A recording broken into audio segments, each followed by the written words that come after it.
ubambene nantoni nengelosi. Amen. Hallelujah. Amen. Ulungisele uba mawuthinjwe igama lakhe. Amen. Ngoba uyazi uba uThixo nguye umuntu okwazi ukutshintsha ntoni igama lomuntu. Amen. Uthi wokunamathela kum ibe ngabantu ibe ligama. Amen. Amen. So ndiyayileka ndayifuma ndiyicacisa kade phansi zawuzama uba nive. Hallelujah. Amen. Ithi ibe into yoku ibe ligama. So ngoYakobo wabamba nengelosi ithi babe wabamba ngoThixo kwade bacaba ngobusuku buyaphela kode kuse. Hallelujah. Amen. Yathi yancama ingelosi yathi Yakobo nikhulule ngoba ngoku uyasa. Amen. Hallelujah. Amen. That means uyibambe kusemnyama ngosebusuku okweklingile okwetheni enamathele.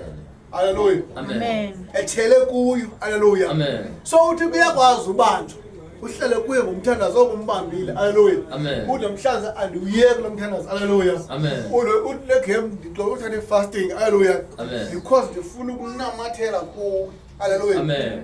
Ili iBhayibheli uYakobi yade yabuza ingelosi uba ungubani kanti igama lakho wathi hayi ndinguYakobi waqophela igama lithi Yakobi lichaza uba ndilisele ngoba nayo into ekhaya nteni ndibili intsikelo. Hallelujah. Amen.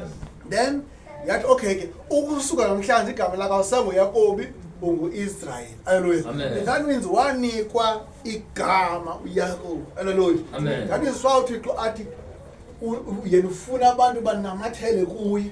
Amen. Enzima bazuba ngabantu bazuba negama. Hallelujah. Amen.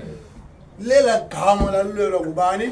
uYakobi uthi. Amen. Hallelujah. Amen. So if uzile enkonzweni wamamkela Yesu wasindisa wakhonza uyabizwa nguThixo ngosho ube ngumntana kaThixo. Hallelujah. Amen. Then udevelop i-character ube ngumuntu. Amen. Indlela yokuziphathisa imilo. Amen. Amen. Imbeko ukuzithoba ube ngumuntu ngolo hlobo. Hallelujah. Amen. Then uThixo